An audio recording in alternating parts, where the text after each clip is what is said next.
6장 4절에서 7절 말씀인데요. 우리가 다 같이 한번 읽어볼까요?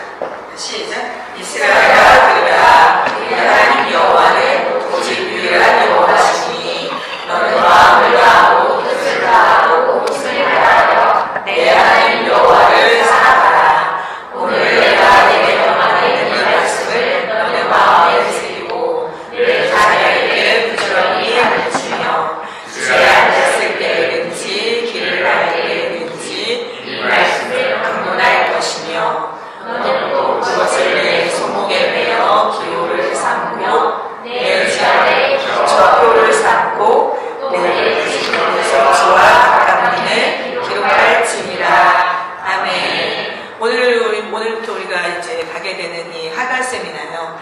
아직 이제 하가라는 단어가 익숙하시지 않겠지만 쉽게 말하면 좀 암송에 대한 이야기를 할 텐데요. 오늘 신명기 6장 4절에서 9절 말씀은 이 자녀 교육에 관한 그리고 아이들을 교육하는 방법이 어떤 것인지에 대한 성경의 가장 원형입니다. 그런데 여기에서 이제 이런 표현이 있어요. 오늘 내가 내게 명하는 이 말씀을 너는 마음에 새기고 라고 했죠. 이 표현을 이제 다른 말로 하면은 각인시키다라는 표현이에요. 여러분 근데 각인된다라는 것이 얼마나 무서운지 아십니까? 여러분 우리가 한번 각인된 거가요 지워지지 않아요. 그게 상처이든 그게 칭찬이든 그게 행복했던 기억이든 무엇이었든지 간에 우리 안에 한번 각인됐다 그러면 그 지워지기가 어렵습니다. 그런데 이제 여러분 그 각인된다라는 것이요, 저희가 이제 벨라벨라라는 원주민 섬에 있었어요. 근데 그때 이 각인된다라는 게 이런 거구나라는 걸 제가 이제 느꼈던 게 뭐냐면, 원주민들은 이 한국 사람들이 일제강점기 그때 이제 겪었던 고통들이 있잖아요. 그런 거랑 비슷한 그 역사를 가진 사람들이에요. 그래서 근데 이제 말하자면 기숙학교의 아이들을 빼앗겨가지고 백인들에 의해서 이제 교육을 받게 되는데, 이게 성적으로 그리고 언어적으로 문화적으로 굉장히 많은 그 학대를 당하게 됩니다. 그래서 이제 이 기숙사에 살던 여자아이들이 뭐 이렇게 보통 이제 기숙학교를 안타깝게 누가 세웠냐면 카톨릭 교회 성공회 뭐 이렇게 이런 교회들이 말하자면 교회들이 세웠어요. 그래서 신부님들에게 되게 이제 성적인 학대를 당한 그런 그 케이스 되게 많았습니다. 근데 이제 뷰티풀 차일드라는 영화가 있어요. 다큐멘터리인데. 근데 그때 그 한 여자분이 저희가 살던 마을이 인디언 마을이에요. 근데 그 여자분이 그 영화 속에서 어떤 내용을 하냐면 먼 곳을 쳐다보면서 그 신부님들이나 이런 분들, 자기를 학대했던 사람은 다 죽었어요. 근데 이분이 이런 표현을 해요. 그들은 다 죽었지만 내 눈동자에, 내 눈앞에 그대로 남아있다. 여러분 무슨 말입니까? 각인된다라는 건 이런 거예요. 우리의 삶에서 뭐가 각인된다라고 말하잖아요. 그렇다면 지울 수 없다라는 거예요. 내 삶에 여전히 내 안에 놓여있다라는 말입니다. 근데 하나님은 우리의 삶에서요, 하나님의 말씀을 이렇게 각인시키기를 원합니다. 이해되세요? 네. 말씀이 각인되어지는 과정은 1단계가 암송이에요. 그러니까 브레인에 저장하는 거, 저장하는 것부터 시작해서 이 각인되어진다라는 것에 여러분이 이런 경험을 하셨을 텐데요. 말씀 한 구절이 나를 강타했던 기억이 어른들 되게 많으실 거예요. 말씀 한 구절 때문에 누구를 용서하지 못했던 사람을 용서하게 되거나, 정말 답답한 심정이었는데 그 답답함이 풀리거나, 정말 두려움이 있었는데 두려워 말라, 놀라지 말라, 이 한마디가 정말 엄청난 파워가 나한테 몰려오면서 내 두려움의 그 거친 파도를 그대로 잠재우는 그런 경험들을 여러분 하셨을 거예요. 그때 그 말씀은 우리 안에 어떻게 자리를 잡느냐면요, 내 안에 놓여지게 됩니다. 그런데 이건 그냥 이제 어떤 한 번의 경험에 의해서 놓여지는 거잖아요. 그런데 하나님의 말씀은 이 성경 자체가 교육용이에요. 모든 성경은 하나님의 감동으로 된 것으로 교훈과 책망과 바르게 함과 의로 어떻게 하기에? 교육하기에 유익하니 성경은 교육용입니다. 그러면 하나님의 교육 방법은 어떤 교육 방법인가? 그 하나님의 교육 방법이 바로 오늘 너는 내가 명령한 이 명령을 내 마음에 새기고 어떻게 해라? 각인시켜라. 각인시키는 것이 하나님의 교육 방법이에요. 그런데 그럼 이 교육 각인되어지는 과정은요, 어떤 과정을 가냐면, 만약에 그 각인이 되어졌다라고 할 때 말씀이 각인되잖아요. 그러면 그때부터는요, 말씀이, 우리는 보통 이제 말씀을 막 찾아다니죠, 여러분. 그러니까 괴로운 일이 있을 때 바로 성경 열고, 좀 힘든 일이 있다, 그때 묵상 들어가고, 이제 그러면서 하나님 나한테 뭐라고 말씀하시다 막 이렇게 찾아보는 시간이 있으시죠? 네, 잘하고 계십니다. 그거라도 하셔야 돼요. 근데 말씀이 각인되어지고 우리 안에 새겨진다라고 할 때 놀랍게도 말씀은요, 찾아가는 서비스를 합니다. 이해되세요? 말씀이, 우리가 말씀을 찾아가는 게 아니라 말씀이 우리를 찾아오세요. 그래서 말씀이 우리를 이끌어 가십니다. 완전히 역전이 돼요. 그러니까 이렇게 교육하는 방법, 이것이 바로 이제부터 이제 우리가 배우게 되는 하가에 대한 내용인데요. 여러분, 성경에는 이 성경 한 권을 딱 들어오려면은 성경을 접근하는 방법이 있습니다. 어떤 방법들이 있겠습니까? 성경 통독, 성경 읽기, 성경 공부, 묵상, 필사, 뭐 이런 것들이 있겠잖아요. 그럼 이런 것들과 오늘부터 우리가 말하게 되는 암송은 어떤 차이가 있는가? 암송은 브레인에, 하가는 마음에. 자, 이제 천천히 오늘 이제 용어 정리를 조금 간단하게 할 거예요. 자, 그러면은 우리가 성경 읽기도 하고요, 묵상도 하고, 또 필사도 하고, 그리고 성경 공부도 하고, 좀 더 깊이 가면 하부타도 하고 한다고 쳐요. 그런데 이런 것들과 우리가 지금 말하려고 하는 내용이 어떤 차이가 있나? 성경은 숲을 보게 합니다. 그러겠죠? 성경 통독은 그래서 많은 분량을 하는 게 되게 중요해요. 계속해서 성경 통독을 자주 하면 자주 할수록 성경이 숲으로 전체가 보여지는, 그렇기 때문에 성경을 더 이해하게 되는 힘이 있어요. 그러니까 우리 아이들도 마찬가지예요. 성경을 토막토막 봐버리면은 이 연계성이 떨어집니다. 근데 성경이 전체적으로 숲이 보여지잖아요. 하나를 딱 끌어낼 때 이 말씀이 힘있게 부딪히는 일이 있어요. 그래서 성경 통독을 하는 거예요. 그런데 이제 우리가 필사가 가장 이 마음에 새기다랑 비슷해요. 필사는 말씀 한 구절 구절에 힘을 주게 되잖아요. 뚫어지게 쳐다볼 수 있는 힘이 있습니다. 묵상은 어떠냐면, 주님의 말씀은 내 발에 등이요 내 길에 빛이십니다. 내가 어떤 어려운 일들이나 힘든 일들이 있을 때 데일리로 일상을 살아가면서 말씀 묵상할 때는요, 말씀이 내게 가까이 오면서 오늘 이제 시온이가 나눠준 것처럼 때로는 말씀을 떠나기가 되게 어려워요. 한 구절구절들이 너무너무 생생하게 막 다가오니까 묵상은 이런 은혜가 있습니다. 그쵸? 근데 그럼 오늘 우리가 하게 되는 성경 공부는 성경에 대한 이해를 돕게 돼요.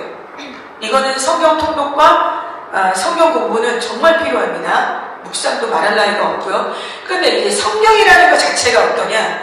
우리가 요즘 보면은 조혜련 씨 있죠. 조혜련 씨가 성경 통독을 막 이렇게 전도자가 돼가지고 막 하잖아요. 그런데 성경은 어떤 모양으로든 성경에 가까이 가기만 하면 은혜가 돼요. 어떤 모양으로든. 그것이 성경입니다. 성경에 가까이 가기만 하면 정말 놀라운 일들이 일어나요. 성경에 가까이 가기만 해도 기적이 일어납니다. 그런데 자, 오늘 우리가 이제부터 배우기 시작하는 말씀 암송은 브레인에 저장하는 거였습니다. 이제 점점 시간이 갈수록 여러분들이 이해가 돼요. 하가는요, 오늘 우리가 시작하게 되는 이 하가는 어떤 파워가 있는가? 말씀은 이 하가는요, 저장력의 힘이 있습니다. 말씀을 저장하는 용도예요. 여러분, 저장한다라는 말이, 자, 하가 이 말씀이 우리가 이제 성경 통독이니 읽기니 뭐 여러 가지가 있었어요. 근데 이제 이 말씀을 입술에서 읊조려지기 시작할 때 그때 말씀은 우리 뇌에 제일 먼저 저장이 됩니다. 그리고 반복적으로 계속해서 암송되어지는 말씀은 우리 안에 각인되기 시작해요. 각인된다는 말 이제 좀 이해가 되시죠? 각인되어진다는 말이. 그럼 이제 말씀이 각인이 되어질 때는 지금까지 성경 통독이니 뭐니 쭉 이 카테고리들은요, 쉽게 말하면 내가 찾아가야 돼요, 말씀을. 이해되시죠? 그런데 각인된 말씀은 어떤 힘이 있나? 쉽게 말하면 찾아가는 서비스예요. 말씀이 직접 우리를 찾아오십니다. 내가 어려운 시간, 힘든 시간, 내가 뭔가를 넘어가지 못할 때 말씀이 직접 나에게 팍 터지면서 말씀 자체가 나를 찾아오기 시작해요. 왜냐? 저장되어 있기 때문에. 그리고 이 저장된 말씀은 모든 말씀들을 끌어내기 시작합니다. 마치 고구마를 파내듯이요. 저장된 말씀이 말씀을 파내기 시작해요. 그래서 말씀에 대한 분별력을 주기 시작합니다. 말씀에 대한 통찰력을 열기 시작합니다. 그래서 말씀은, 성경은 뭐라고 말하고 있냐면은 말씀은 저장돼야 된다라고 설명을 해요. 근데 우리는 말씀이 저장된다라는 개념이 상당히 약합니다. 그죠? 이제까지는 약했어요. 앞으로는 점점 좋아질 겁니다. 오늘 내가 내게 명하는 이 말씀을 너는 마음에 새기고 뭐해라? 각인시켜라. 각인시킨 말씀이 얼마나 생생하게 우리 안에 말씀이 역동하는지에 대해서는 조금 더 이따가 나누도록 하고요.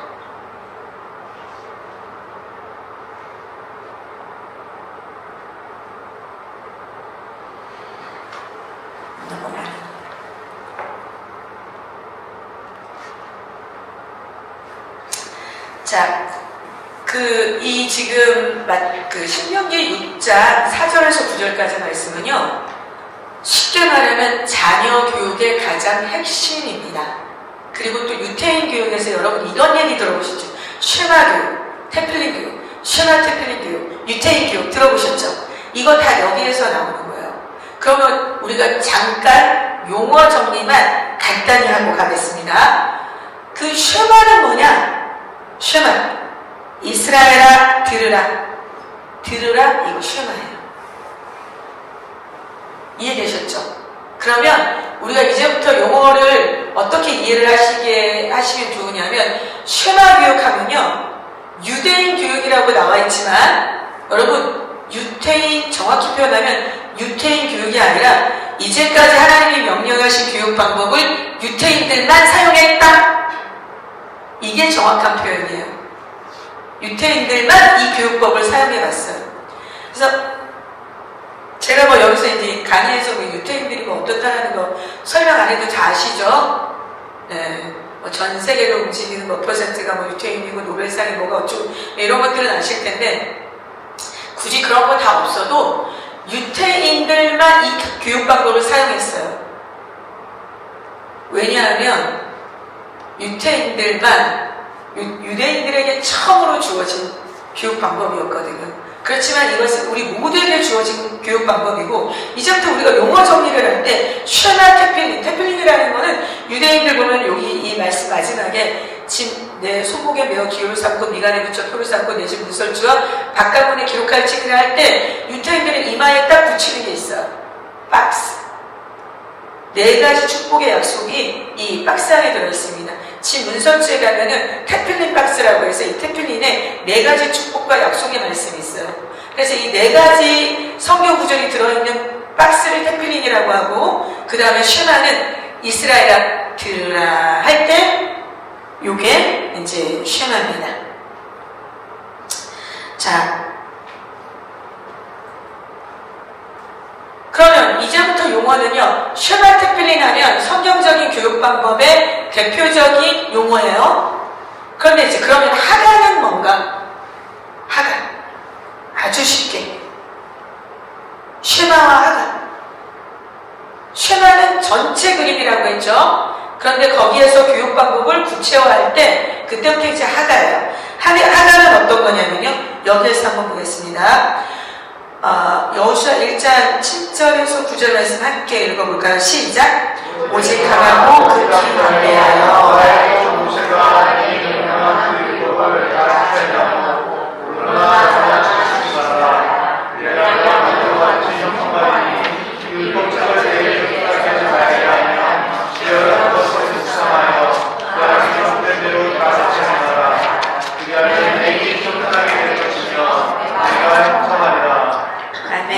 여기 묵상이라는 단어 있죠? 자, 이 묵상이라는 단어 자체가 히브리어로 하가라는 단어입니다. 우리는 이 한국어로 칠 때 이게 다 지금 내 입술의 모든 말과 내 마음의 묵상이 여기도 똑같은 히브리 언어예요. 이게 다 하가인데 이 하가라는 뜻은 뭐냐면요, 읊조리라는 뜻이에요. 중얼중얼. 유대인들이 사용했던 교육 방법 중에 가장 핵심 사항이 뭐냐면 반복이 있어요. 반복해서 계속해서 말씀을 읊조리는 거. 이게 중얼중얼 읊조리죠. 그때 그걸 하가라고 합니다. 그래서 우리가 지금부터는 하가라는 단어를 쓰게 될 거예요. 근데 여러분, 다윗의 아들 이스라엘의 솔로몬의 자문이라 이는 지혜와 훈계를 알게 하며 명철의 말씀을 깨닫게 하며 지혜롭게 공의롭게 정직하게 행하는 일에 대하여 훈계를 받게 하며 어리석은 자를 슬기롭게 하며, 제가 지금 마이크 잡고 크게 얘기했지만 실제로 이제 제가 하나할 때는 이렇게 하거든요. 이게 하가예요. 자, 그러면은 이제 좀 이해가 되시죠? 슈나 특필린 하면은 유대인 교육 방법의 큰 카테고리예요. 그 안에서 실제적으로 말씀을 저장하기 위해서 사용하는 방법을 하가라고 합니다. 이제 이해가 되시죠? 그럼 우리가 앞으로 주로 사용하게 될 단어는 뭐다? 하가. 우리가 주로 사용하게 되는 용어는 하가예요. 자, 용어 정리를 간단하게 하고 가야 앞으로 이제 계속 가는 방향들이 이해가 되실 거예요. 자, 그러면 하나 더 볼게요. 자, 여호수아 말씀이 없었구나. 우리 시편 1편 1절에서 2절 말씀도 함께 보실까요? 시작! 사람들은 아기들의 꾀를 따르지 아니하며 주인들의 길에 서지 아니하며 자기의 자리에 앉지 아니하고 오직 여호와의 율법을 즐거워하여 죄송합니다. 오직 여호와의 율법을 즐거워하여 그의 율법을 취하고 묵상하는도다. 여기 묵상도 뭘까요? 그러니까 여기서 뭐라고 하는 거냐면요, 복 있는 사람은 오직 여호와의 율법을 즐거워하여 주야로 그 말씀을 중얼중얼 이런 사람이 복 있는 사람이다, 이 얘기잖아요. 그죠? 아까 우리가 여호수아 말씀 본 거죠. 여호수아, 내가 좌우로 치우치지 말고 오직 주야로 그 말씀을 중얼중얼 하가해라. 그러면 내 길이 형통할 것이다. 이렇게 약속한 거예요. 근데 이 하가에 대한 단어가 나올 때는요, 이 묵상이라는 말씀을 중얼중얼 읊조려라, 이 말씀이 나올 때 성경이 꼭 포인트아웃 하는 게 있어요. 형통하리라. 이 말씀을 갖춰주세요. 말씀을 저장해라. 말씀을 각인시켜라. 형통하리라. 그런데 이제 이 말씀은, 하나님의 성경은요, 그 말씀 자체가 사실은 이제 오늘 우리는 아주 간단하게 볼 거예요. 실상은 말씀을 저장해라. 이 파트를 우리가 앞으로 계속 볼 텐데, 말씀을 가만히 들여다보면 성경은, 하나님의 말씀은 저장용이었구나 라는 걸 이해할 수밖에 없습니다. 그래서 여러분, 이제 성경 통독하는 거, 묵상하는 거, 그리고 뭐 성경 공부하는 거, 이런 것들과 지금 우리가 가고 있는 하가가 어떤 차이가 있는지 이해가 되시죠? 예. 자, 그러면요, 자, 우리가 한 가지를 더 볼게요. 말씀은 각인되어지는 힘이 있습니다. 예레미야 31장 33절 말씀 함께 읽어보겠습니다. 시작!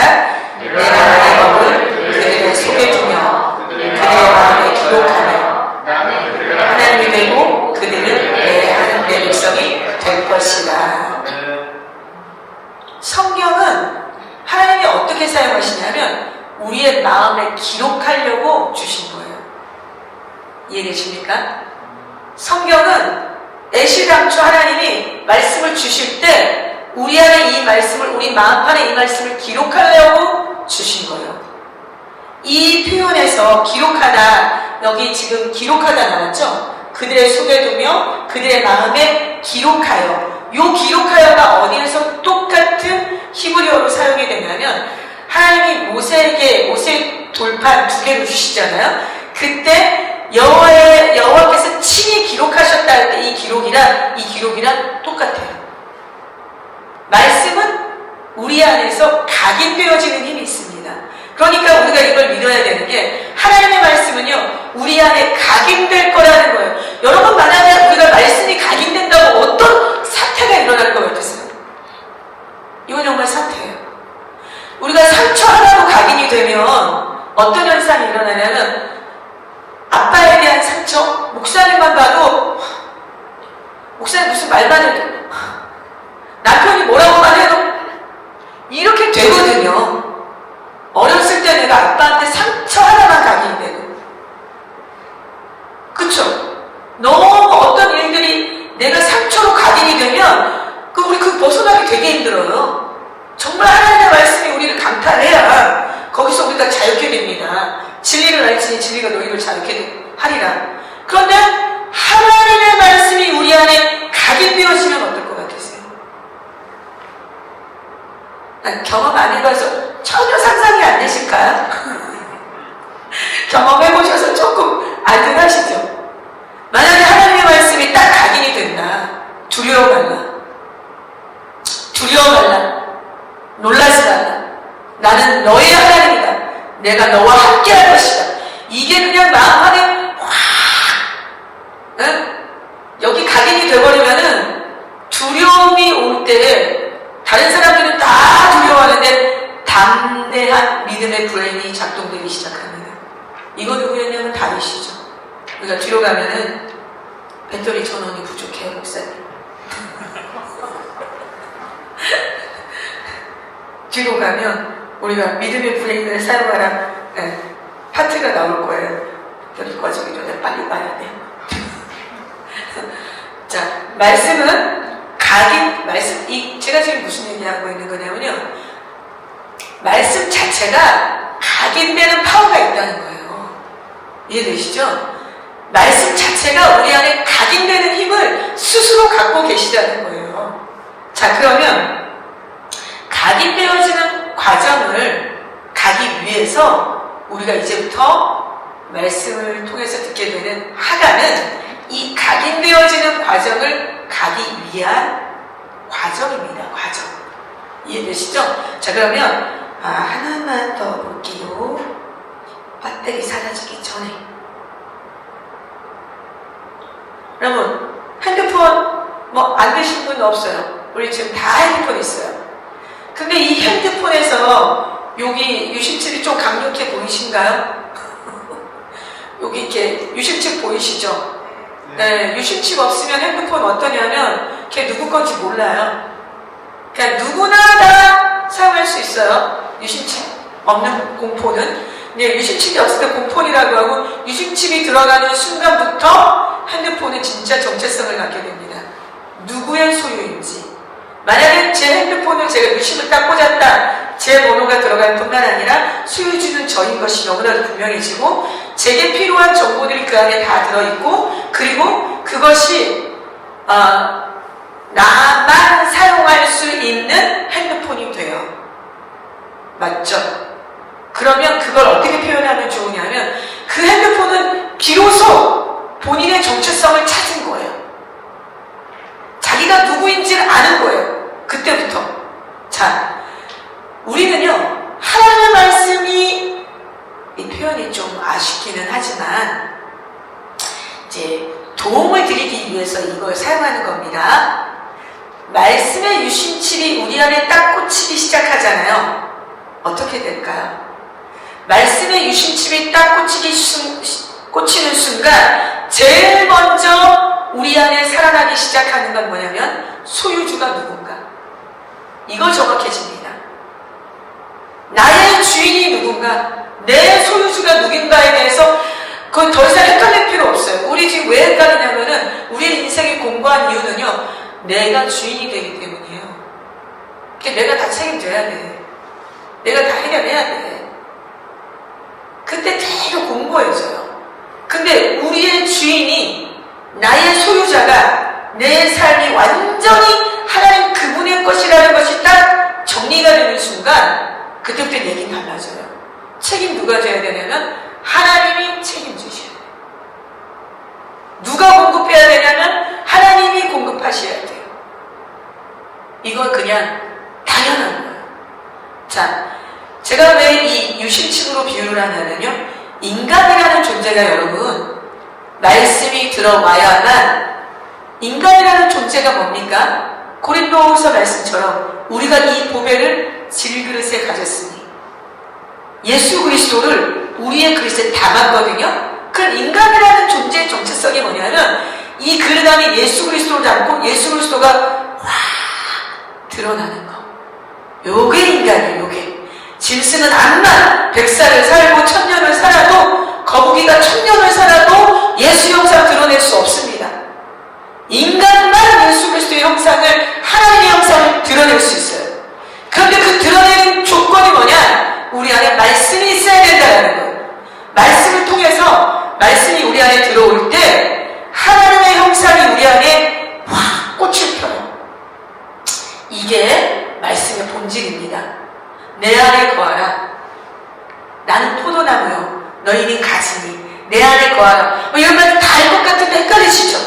어떻게 나를 쑤셔 넣어서 주님께 집어넣어야 된다, 이런 고민을 우리가 하게 되잖아요. 그런데 우리를 쑤셔 넣어서 주님께 들어가는 게 아니고 하나님의 말씀이 말씀으로 우리를 채우는 거예요. 말씀의 유심칩이 우리 안에 들어오기 시작하면 가장 먼저 인간이 강력해지는 건 뭐냐면 우리 안에 하나님의 형상이 자동적으로 드러나기 시작합니다. 그냥 난 가만히 있는데 하나님의 영향력들이 내 삶에서 그냥 파생돼요. 그냥 나가게 되어 있어요. 왜냐하면요, 우리는 이 말씀에 대해서 이렇게 잘 모르고 오해하는 거를, 예수님이 뭐라고 하셨냐면 부활에 대한 논쟁이 있을 때 예수님이 이런 얘기를 하시는, 너희가 성경도 하나님의 능력도 알지 못함으로 오해함이 아니냐. 우리 진짜 많이 오해합니다. 하나님의 말씀을 알지 못하기 때문에 오해하는 현상들이 너무 많이 일어나요. 인간 존재 자체가 하나님을 발산시키려고, 하나님 그분을 발산시키려고 만든 게 인간이에요. 근데 인간 존재 자체에 인간이요, 제일로 필요로 하는 거 말씀이에요. 인간이 제일로 많이 먹어야 되는 거 말씀이에요. 심지어 아이가 딱 태어났죠? 저도 정말 많이 후회했습니다. 아이가 넷이 진짜 몰랐거든요. 정말 제가 이걸 일찍 할 거야. 내 새끼들을. 이런 안타까운 제한테 울부짖음으로 있습니다. 어머니들 잘 들으세요. 아이가 신생아가 딱 태어나는 순간 우리 얼마나 이 얘기를 잘 키우리라 마음의 결단을 합니까? 이 아기의 필요가요, 말씀에 있어요. 태어나는 순간부터 전혀 찾지 않습니다, 여러분. 태어나는 순간부터 이 아기들은 본질상 하나님의 말씀에 배고프고 굶주린 아기들을 우리가 어떻게 키웠습니까? 좋은 걸로 그냥 칭찬하고 바르고 먹이고, 어떤 좋은 걸 먹여야 좋을까, 어떤 옷을 입혀야 좋을까, 어떤 비싼 장난감을 사줘야 좋을까, 남들한테 떨어지지 않게 어떻게 얘를 키울까. 헛헛한 세월을 살았지요. 인간 존재 자체가 태어나는 순간부터 하나님의 말씀을 배고프고 목마르고 그것을 먹어야만 살 수 있는 그런 존재예요. 여러분, 우리가 30이 되고 40이 되고 50이 되었으나 이제부터라도 하나님의 말씀을 마시고 먹고 씹어먹고 또 먹고 또 먹고. 쉽게 말하면요, 아무것도 안 하고 어떤 이제 극단적으로 표현하자면 사실이에요.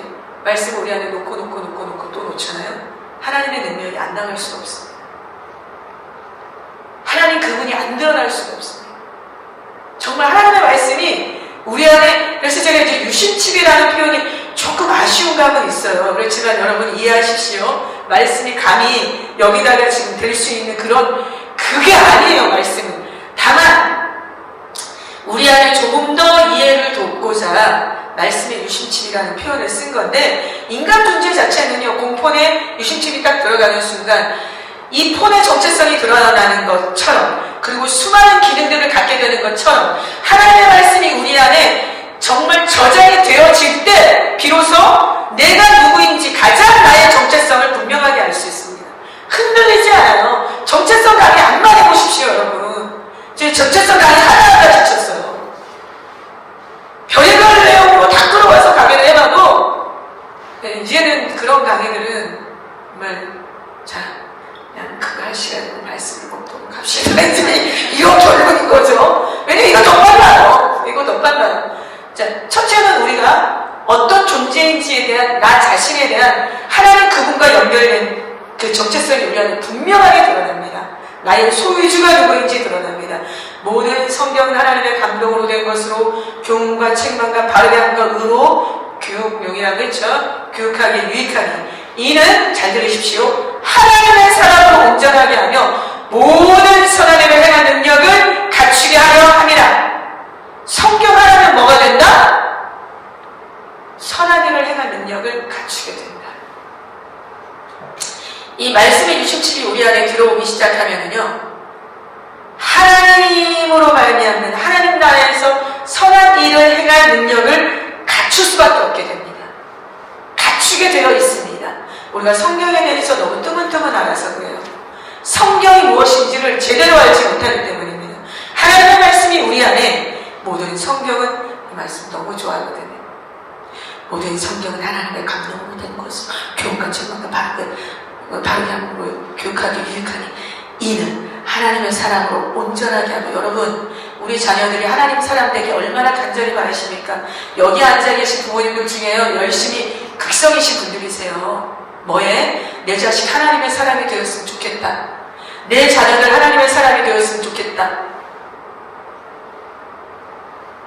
그럼 뭘 들어 올려주셔야 되죠? 이는 하나님의 사람을 온전하게 하며 모든 선한 일을 행할 능력을 갖추게 하려 함이라. 하나님의 말씀만이 우리로 하여금 선한 일을 행할 능력을 갖추게 하실 수 있는 그 능력이 말씀에만 있습니다. 이제부터 진짜 말씀이 실력이 되어야 돼요. 말씀이 아이들의 실력이 되어야 돼요. 이것을 우리가 놓친 거예요. 이걸 놓치니까 다른 걸로 그냥 대체하려고 하니까 얼마나 우리가 바쁩니까? 세상에 가는 거 다 쫓아가야 될 것 같고, 왠지 다 쫓아가도 안 될 것 같고, 쫓아가다 보면 이게 맞나 싶고, 아니 말씀을 좀 하긴 해야 될 것 같고, 갈등이 얼마나 많으셨어요. 앞으로 쭉 깊은 결론에 도달하시기를 부탁드립니다. 자, 마땅히 행할, 여기 있나 모르겠네요. 네네. 말씀의 동력. 마땅히 행할 길을 아이에게 가르치라. 그리하면 늙어서도 그 길을 떠나지 아니하리라. 여러분, 이 말씀 속에서, 이 본문 속에서 혹시 이게 보이시나요? 이 자동화 시스템이 보이시나요?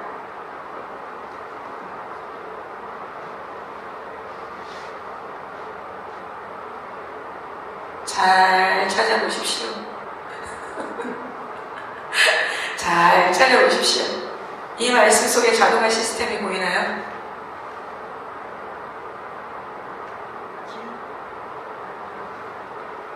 이 말씀 자체가 자동화 시스템을 담고 있어요. 마땅히 행할 길을 아이에게 가르치라. 그리하면 어떻게 된다? 늙어서도 그 길을 떠나지 않을 것이다 라고 하셨죠. 약속입니다. 아이들이 어려서부터 우리가 이제 뒤로 가서 유태인 교육 파트 들어가면요, 이제 저희가 지금 여러분이 생각하는 그런 말씀 그런 차원 이상의 것을 배우시게 될 거예요. 제가 약속드립니다. 앞으로 계속해서 여러분이 생각하는 차원 이상의 것들은 이 하가교육을 통해서 배우시게 될 거예요. 아이들의 사춘기가 뭔가, 뇌구조가 뭔가, 이것이 어떻게 하나님의 말씀과 연결되는가? 우리가 생각하는 그런 뜬구름 잡는 그런 얘기가 아니에요. 지금 제가 오늘부터 드리는 말씀들은 그래서 차근차근히 잘 배워보십시오. 마땅히 행할 길을 아이에게 가르쳐라. 그리하면 늙어서도 그 길을 떠나지 않을 거라고 했죠. 그러면 우리가 아이들이 교회를 초등학교 넘어가면 한 반쯤 떨어지죠. 교회에서. 교회 기준으로 봤을 때 초등학교에서 중등부 넘어갈 때 훅 하고 떨어집니다. 그리고 고등부에서 청년부 들어갈 때 아주 후두두두두 넘어져가지고 그냥 하나 두 개 남나 마나 이제 이런 수준으로 가요. 그죠? 근데 왜 이런 현상들이 일어나나? 말씀은 마땅히 행할 길을 가르치면 떠나지 않을 거라고 했는데 결론은 이게 뭐냐면은 마땅히 행할 길을 못 가르쳤다는 얘기예요. 그러니까 아이들이 떠났다는 얘기예요. 하나님이 말씀하시는 원론대로 하나님이 말씀하시는 말씀 교육 방법대로 아이들을 가르쳐라. 그러면 떠나지 않을 거다라고 하시거든요. 저희 최근에 이제 교제하는 한 가정이 있습니다. 근데 그 가정이 격하게 말씀 교육을 아이들이 어렸을 때부터 시켰던 가정이에요. 저는 그 스토리를 처음에는 잘 몰랐는데, 그런데 이제 전 잘 모를 때 그분들하고 이제 교제를 하는데 이런 얘기를 하더라고요. 큰아들이 지금 20살이에요. 그 둘째 아들이 고2예요. 막내가 초등학교 4학년인가 하여튼 그래요. 그런데 남자 셋만 있는 가정이잖아요. 근데 그 집은 다 모이면 그렇게 재밌대요. 그렇게 가족들끼리 얘기가 잘 된대요. 여러분 요즘 이런 가정 없어요. 요즘에 큰아들 20살이면 문 닫고 들어가서 밥 먹을 때도 간신히 나와주시면 얼마나 감사하고 정말 송구스러운지. 그죠? 요즘 그렇거든요. 그리고 남자 셋이다? 그 집은 말할 일이 없는 거예요. 이제 그 집은 그냥 엄마 혼자 수다 떨다 끝나는 집인 거예요. 보통 이제 요즘 가정들이 그렇습니다. 남자애들이 있으면. 근데 그 집은 그냥 있으면 너무너무 함께 있는 것 자체가 너무 재밌고 너무 좋대요. 그래서 제가 그분에게 뭐라고 말씀드렸는지 아세요? 아이들이 어렸을 때부터 말씀을 익혀서 그렇다고. 말씀 익힌 가정들의 특징이에요. 말씀을 익힌 가정들이 우리가 이제 마지막 요 4주 동안에는 안 나오는데요. 이제 우리가 그 양육이 들어갈 때 보면 한글로 소통하라가 나와요. 모든 언어가 통일된 언어를 가정이 가질 수 있는 방법 말씀에 있습니다. 말씀 교육으로만 모든 가족들의 언어가 통일될 수 있어요. 문화가 달라져도 이건 변하지 않습니다. 그렇기 때문에 대화가 가능합니다. 아이들이 하나님의 말씀을 언어로 장착하지 못할 때 부모들하고 대화 안 됩니다. 앞으로 점점 더. 하나님의 말씀의 파워는요, 우리가 생각하는 그 이상입니다. 마땅히 행할 길을 아이에게 가르쳐라. 우리가 이제 유태인들이 교육하는 방법 중에 하나인데요. 13세까지만 말씀 교육해요. 격하게. 그리고 13세가 지나가면서 말씀을 교육하는 걸 손을 뗍니다. 다른 방법을 써야죠. 왜냐? 충분히 돼 있었기 때문에 지금 오늘 마땅히 행할 길을 잠언 22장 6절 이 말씀이 그대로 유태인들에게 적용이 돼요. 그때까지만 충분히 가르쳐 놓으면은 아이들이 하나님을 떠나지 않아요. 자동화 시스템으로 아이들이 말씀을 가르칩니다. 여러분, 말씀의 아주 중요한 기능 중에 하나가 말씀은요, 스스로 사역하신다는 거예요. 말씀은 말씀 자체가 사역하지, 많은 사역자들이 사역하는 것 같으시죠? 아니에요. 전혀 아니에요. 말씀 스스로가 성령을 통해서 스스로 사역하십니다. 말씀 자체가 사역하세요. 우리 아이들에게 이 말씀이 각인되었을 때, 아이들이 말씀이 각인되도록 교육될 때 어떤 현상이 일어나겠습니까? 우리의 심령도 마찬가지예요. 아이들만이 아니라 우리도 말씀이 우리 안에 각인될 때 어떤 현상들이 일어나겠습니까? 우리가 보는 거, 우리가 생각하는 거, 우리가 말하는 것, 심지어 우리가 느끼는 것까지 말씀의 영향력에 의해서 말하고 생각하고 보고 느끼고 관계하고 그것이 열매로 드러나고 이게 포도나무와 가지의 비유입니다. 조금 이해가 되시나요? 자, 오늘 제가 여러분에게 도전하고 싶은 거는 마태복음 26장에 보면요, 예수님이 어떤 장면이냐면 겟세마네 장면이에요. 이 겟세마네에서 예수님이 죽음 앞에 십자가를 지기 위한 그 앞에 서시게 됩니다. 근데 그때 베드로가 칼을 뽑아요. 검을 뽑기 시작했죠. 그리고 그 검으로 어떻게 해보려고 했어요. 그때 예수님이 뭐라고 말씀하시냐면 참 놀라운 이야기인데 베드로에게 이런 표현을 씁니다. 내가 12군단의 천사를 보내서 불을 내리려고만 하면 그게 가능한 줄 네가 모르느냐. 내가 하려고만 하면 지금 하늘에서 불이 떨어져서 얘네들 다 태울 수 있는 걸 네가 모르느냐. 그러나 내가 이거를 한다면 성경이 이루어지겠느냐. 이 말씀을 하세요. 예수님이 하시는 건요, 선한 모든 성경은 하나님의 감동으로 된 것이라고 했습니다. 하나님의 사람으로 온전하게 하며 모든 선한 일을 행할 능력을 갖추게 될 것이라고 했습니다. 여러분, 우리가 아이들에게 어떤 거 갖추게 하고 싶으냐면 행하는 거에 갖추는 거에 너무 많이 주력해요. 이것도 할 수 있고 저것도 할 수 있고 이것도 저것까지 다 할 수 있기를 바래. 우린 이렇게 기대합니다. 그런데 이 시대는요, 행하는 것보다 행하지 않을 수 있는 능력이 더 필요한 시대예요. 행하지 않는 능력을 키우는 것이 너무나도 필요한 시대예요. 아이들이 충분히 할 수 있음에도 불구하고 그것을 하지 않을 수 있는 능력을 갖추게 할 것이 말씀에 있습니다. 아이들이 너무 많은 것들을 행하기 때문에 문제가 되는 시대예요. 예수님이 불을 내리실 수 있었어요. 그러나 예수님의 방향은 말씀이 응하는 것, 말씀이 이루어지는 것, 말씀 그대로가 실현되는 것, 그게 예수님의 목적이셨거든요. 우리 삶이, 우리 아이들의 삶이 과연 하나님의 말씀이 그대로 이루어지는 것을 내 인생의 비전으로 둘 건가? 그건 내 삶의 목적으로 둘 건가? 그것이 모든 것인 것처럼 내가 살아갈 수 있는 그런 아이들이 나올 건가? 행하지 않는 능력을 갖춰야 돼요.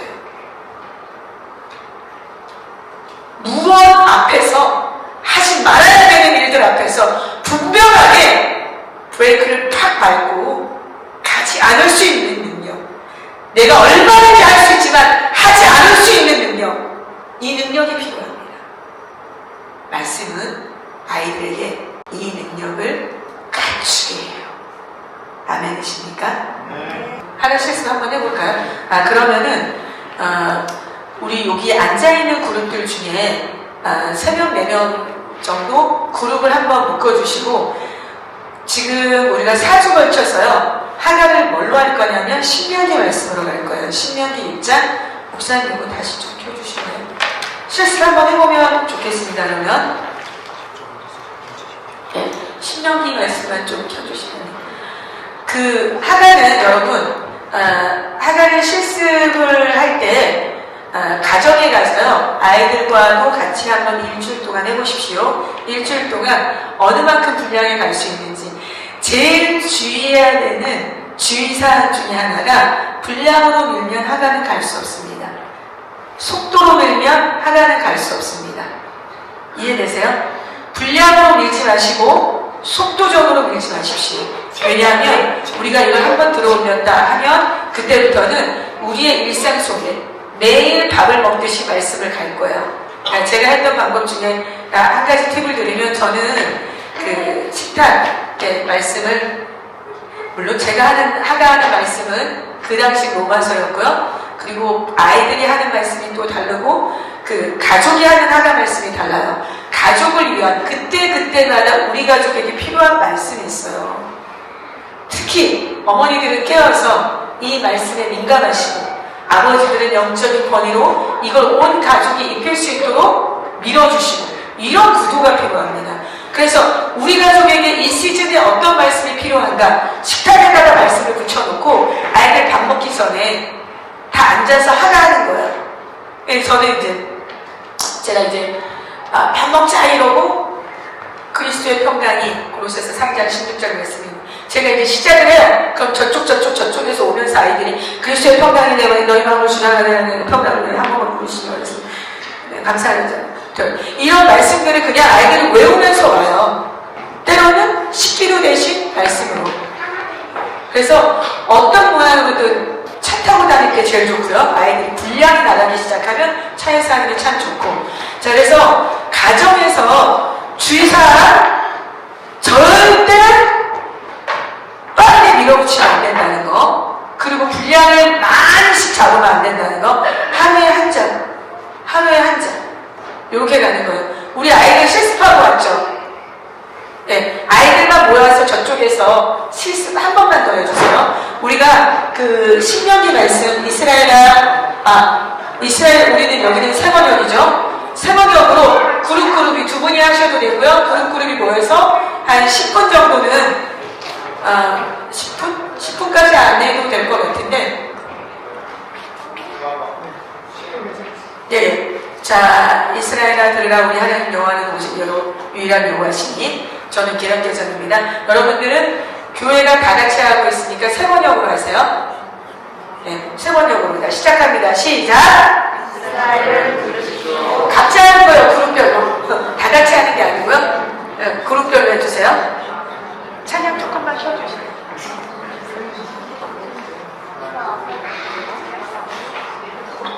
어떻게 하는 조금 더 구체적으로 해주시겠어요? 자, 하나를 시작할 때 보시면요. 이스라엘은 들으십시오. 주님은 우리의 하나님이시요 주님은 오직 한 분뿐이십니다. 이 사절을 갈 때 여러분 어떻게 하는 게 제일 쉽냐면 마디를 끊어주세요. 이스라엘은 들으십시오. 이스라엘은 들으십시오. 이스라엘은 들으십시오. 이스라엘은 들으십시오. 이스라엘은 들으십시오. 이것만 쭉 반복을 하는 거예요. 그리고 그 다음 절 주님은 우리의 하나님이시요 주님은 우리의 하나님이시요 주님은 우리의 하나님이시요 주님은 우리의 하나님이시요 이스라엘은 들으십시오. 주님은 우리의 하나님이시요 이스라엘은 들으십시오. 주님은 우리의 하나님이시요 이스라엘은 들으십시오. 주님은 우리의 하나님이시요 그 다음 구절 주님은 오직 한 분뿐이십니다를 요것만 주님은 오직 한 분뿐이십니다. 요것만 반복해서 붙이는 거예요. 마디를 끊어서 한 구절을 다 할 수 있도록 연결해서 하시면 훨씬 쉽게 되세요. 한꺼번에 다 가시면은 절이 길 때는 마디가 길 때는 어려우세요. 자, 이스라엘은 들으십시오. 이스라엘은 들으십시오. 네? 예, 오늘 한 사절 한 절.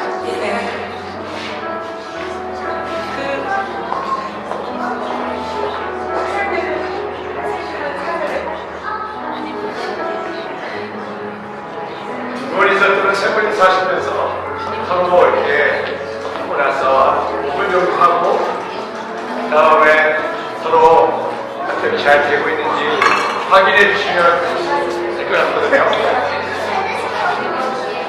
어머니들 세 분인데 짝을 치셔가지고 개인적으로 반복적으로 해가지고 나서 이제 5분 좀 지나면 서로가 확인해 주시면 좋겠습니다.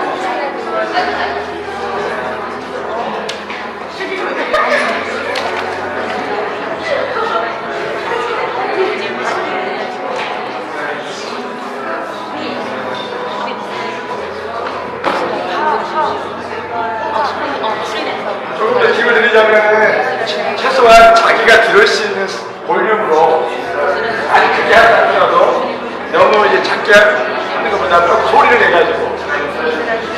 내가지고 그러니까 여기서 제가 들었을 때 여기가 웅성웅성 이렇게 약간 소리를 볼륨을 조금만 좀 켜주시면 좋을 것 같아요.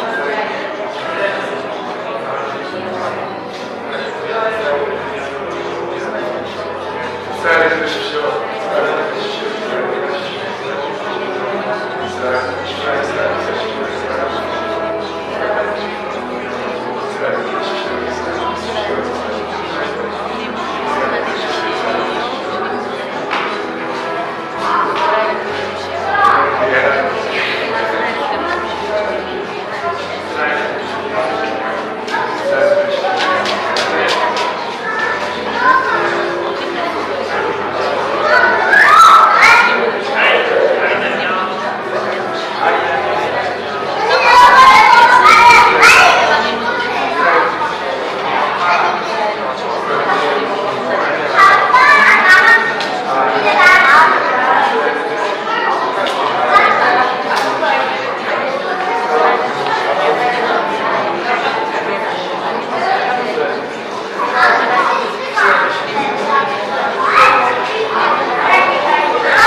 방송이 좀 되십니까? 한번 같이 해볼까요? 앞에 읽으면서 한번 해볼까요? 시작. 이스라엘 되십시오. 주님은 우리의 하나님이시오. 주님은 오직 하나님이십니다. 한번 더 합니다. 이스라엘 되십시오. 주님은 우리의 하나님이시오. 주님은 오직 하나님이십니다. 한 번 더 합니다. 이스라엘 되십시오. 주님은 우리의 하나님이시오. 주님은 오직 한 분이십니다. 이스라엘에다가요, 자기 이름을 넣어서 해보세요. 자기 이름을 환기상을 들어라, 환기상을 들어라, 들어라 하십시오. 환기상을 들어라. 주님은 우리의 하나님이시오. 주님은 오직 한 분이십니다. 자기 이름을 집어넣어가지고 계속 읊조리신 다음에 그 다음에 같이 한번 하겠습니다. 반복하십니다.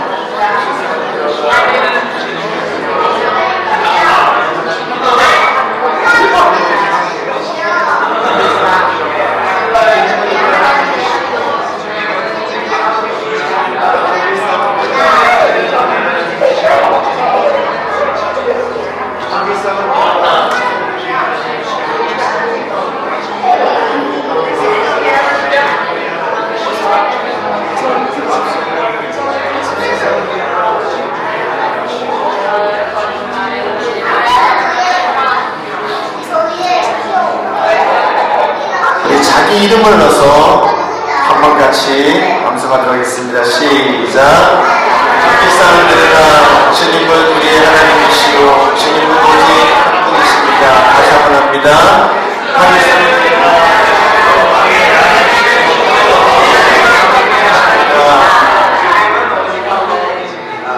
믿으십니까?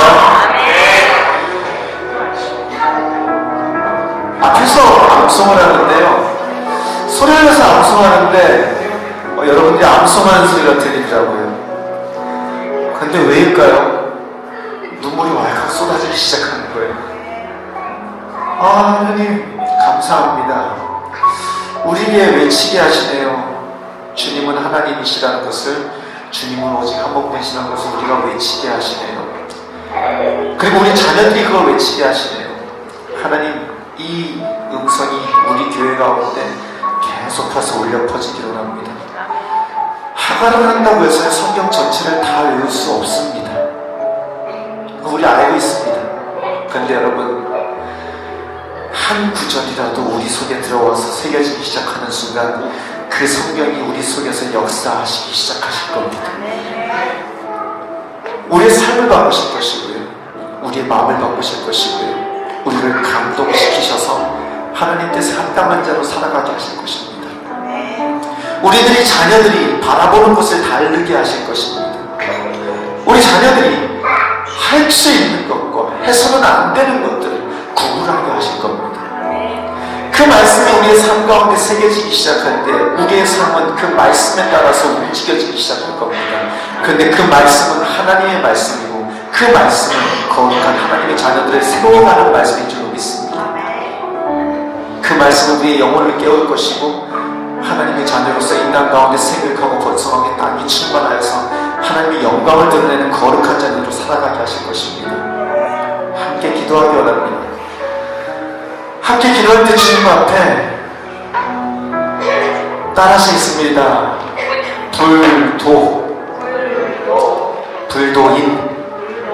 불도인 불쌍히 여겨주세요. 따라하십니다. 불쌍히 여겨주세요. 도와주세요. 인도해주세요. 불쌍히 여겨주세요. 도와주세요. 인도해주세요. 우린 세상 가운데서 어디로 가야 할지 모르고요, 목표 없는 것처럼 헤맬 때가 너무나 많습니다. 그런데도 우리는 우리의 삶의 왕이 되어서 우리가 뭔가 할 수 있을 거라고 생각합니다. 하나님 앞에 우리가 구할 것은 주님 좀 불쌍히 여겨주세요. 우리 아무것도 모릅니다. 하나님 불쌍히 여겨주세요. 하나님 도와주세요. 길을 알려주세요. 도와주세요. 우리가 주님 앞에 모였습니다. 하나님 인도해주세요. 말씀으로 우리의 앞길을 비춰주시고 우리의 길을 밝혀주십시오. 그리하여 우리의 삶이, 우리의 가정이, 우리의 자녀들이 하나님 앞에서 말씀을 가진 자로, 하나님을 믿는 자로, 그 말씀을 실천하는 자로, 그 말씀 안에서 생명을 가진 자로 살아갈 수 있게 주님 도와달라고, 이 시간 주님 불쌍히 여겨달라고, 주님 우리의 길을 인도해달라고, 우리의 마음속에 주의 말씀을 새기겠사오니, 우리의 삶 가운데 주의 말씀을 가게하고 그 말씀을 읊조리겠사오니, 하나님 우리 가운데 생명의 말씀이 살아 역사해 주십시오. 말씀이 살아서 우리를 다스려 주시고 말씀이 우리의 삶을 주관해 달라고 주님 이름 앞에 함께 기도하며 나갑니다. 기도하시겠습니다. 하나님 아버지,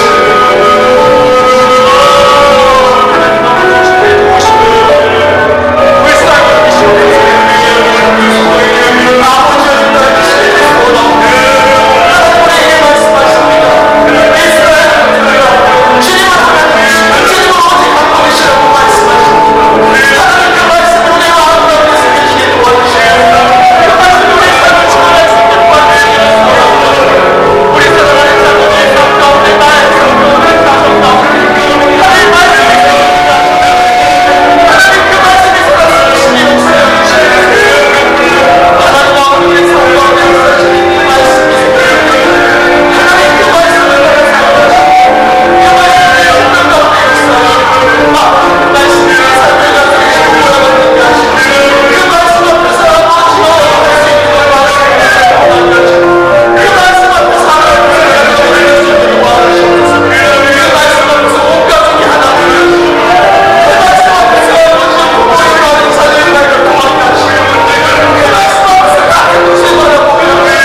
주시옵소서. 하나님, 우리 속에 하나님 작은 촛불이 그 말씀이 오늘부터 타오르게 도와주십시오. 그 말씀에 불을 붙이고 우리 안에 하나님 타오르게 하여 주시옵소서. 아버지, 닫혀있는 우리의 영광의 문이 열리게 도와주십시오. 주님을 보게 도와주십시오. 하나님, 우리에게 마음을 쳐주십시오. 하나님, 볼지어다 말씀하시는 그 음성이 우리 가운데 열려지게 하여 주시옵소서. 말씀이 우리 안에 빛을 비추어 우리의 길을 비춰주시고 삶을 비춰주시고 주의 말씀을 이해하게 해주십시오.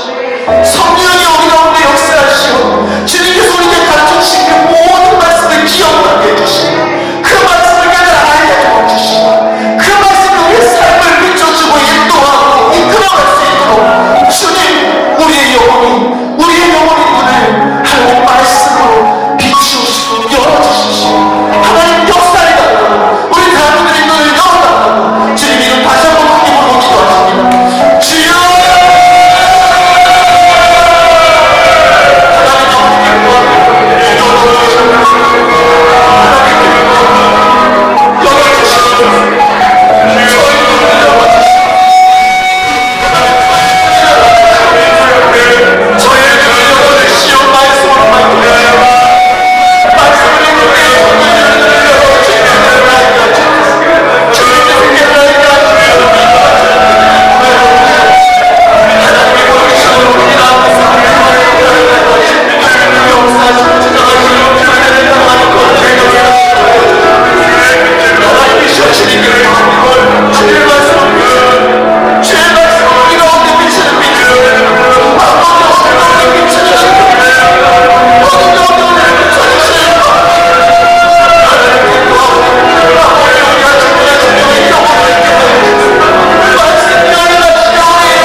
자기가 말씀 앞으로 나갑니다.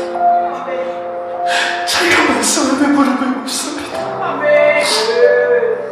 우리의 가슴에, 우리의 삶에 말씀을 새겨주시옵소서. 말씀을 암송하며 온전히 기원합니다. 지혜를 주십시오. 암송할 수 있는 능력을 주십시오. 세상 가운데서 암송하는 것이 쉽지가 않습니다.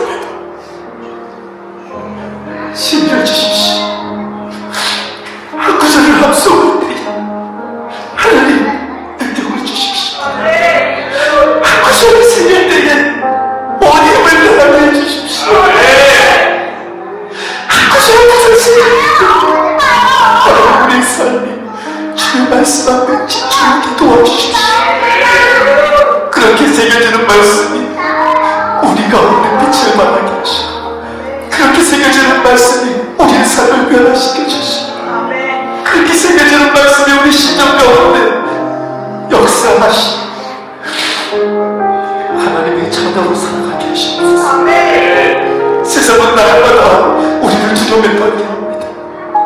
그 세상 가운데서 주님의 자녀임을 선포하며 두려워하지 아니하며 자로도로도 침치지 아니하며 주님께서 허락하신 그 모든 것들을 누리는 거룩한 내가 하나님 우리 사랑하는 성도님들의 삶 가운데 있게 하여 주시옵소서.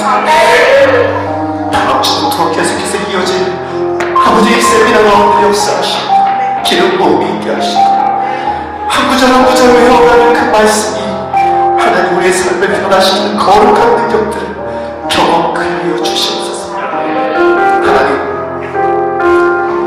이스라엘을 들으십시오. 주님은 우리의 하나님이시오. 주님은 오직 한 분이십니다 라는 말씀을 오늘 우리의 심령 가운데 새겼습니다. 하나님 그 말씀이 우리의 삶을 주관하는 것을 경험케 하시옵소서. 우리의 삶 가운데 살아 역사하시옵소서. 그리고 그 말씀을 따라 담대하게 하나님의 자녀로 살게 하시옵소서. 이제는 우리 주 예수 그리스도의 은혜와 하나님의 무한하신 사랑과 성령님의 이런 교통하심 오늘도 오직 한 분이신 하나님을 우리의 하나님으로 섬기며 그 말씀을 듣고 그 말씀을 우리의 가슴에 새겨 하나님의 말씀을 읊조리며 주님의 자녀로 살기 소원하는 주님의 사랑하는 모든 백성들과 그 작정과 이 제주 라이트 교회에 지금부터 영원히 함께 하시기를 축원하옵나이다.